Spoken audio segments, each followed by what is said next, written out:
¿Se puede modificar la Constitución? ¿Cómo habría que hacerlo? Se lo preguntamos ya al experto en Derecho Constitucional y profesor de la Universidad CEU San Pablo, Rafael Murillo. Señor Murillo, muy buenas noches. Buenas noches. Para reformar la Constitución española se necesita el apoyo de 2/3 de la Cámara del Congreso. ¿Cuenta Pedro Sánchez con el respaldo suficiente para poder hacerlo?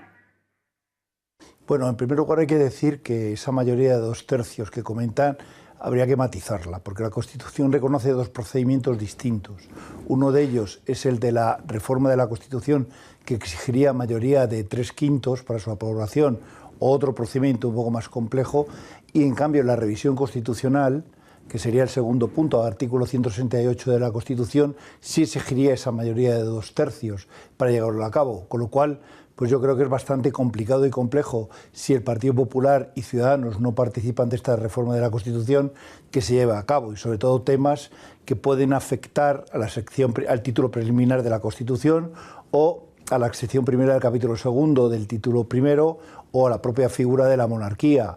Con lo cual, pues yo creo que ahí va a ser bastante complejo que pueda obtener estas mayorías cualificadas, porque estaríamos aplicando el 168 de la Constitución y no el 167, que es la reforma más sencilla que se puede hacer.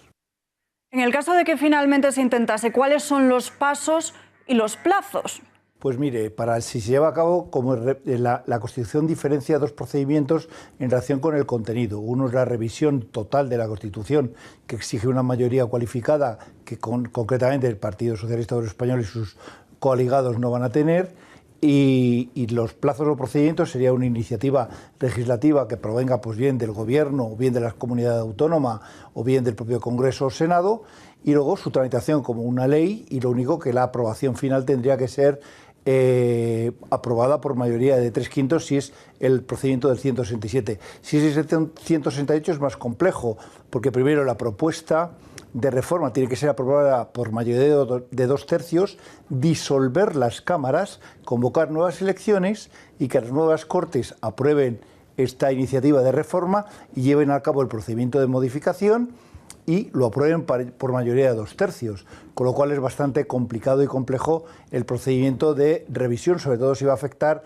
por ejemplo, al tema de la unidad de España, que está recogido en el artículo 2, y como pertenece al título preliminar, pues es muy compleja su modificación. Si solamente se quiere modificar el título octavo, que no está protegido, entonces habría que utilizar el artículo 167, que exige esa mayoría de 3/5. Tanto Meritxell Batet como Josep Borrell se han mostrado a favor de modificar la Constitución para que parte del Estatut de Cataluña, recortado por el Constitucional, tenga cabida. Hagamos memoria, señor Murillo, ¿cuáles fueron los fragmentos más polémicos del Estatuto aprobado por PSC, CiU y Esquerra Republicana de Cataluña que tuvieron que ser limitados? Pues fundamentalmente era, en primer lugar, la definición de Cataluña como nación, sería uno de los elementos más importantes, el tema de la equiparación del catalán como lengua oficial o nacional y equiparable al castellano, en este sentido en el ámbito territorial catalán, y también la creación de una especie de órgano jurisdiccional propio de Cataluña, aparte del problema fundamental, como siempre es, que es el problema económico. Básicamente esos fueron los elementos que hay. También hay que hacer referencia a que el Tribunal Constitucional, en cierto modo, limitó también las competencias de carácter internacional que quería tener Cataluña como agente directo de ciertas competencias típicamente estatales en cuanto a las relaciones internacionales. Estos serían los elementos básicos o las ideas básicas que hay, que ya, como se ha comentado, el propio Tribunal Constitucional, 14 artículos, es decir, muy pocos, declaró inconstitucionales, y por lo tanto pues prácticamente ha quedado un Estatuto de Autonomía adaptado a la Constitución. Abrir el melón territorial es uno de los mayores desafíos a los que se enfrentaría el Gobierno si quiere rehacer la Constitución. ¿Podemos temer que Sánchez se plantee incluir el derecho a la autodeterminación vía referéndum pactado para ganarse así el apoyo a largo plazo de los independentistas catalanes? Bueno, por ofertarlo políticamente se puede ofertar. El problema es traducir eso normativamente.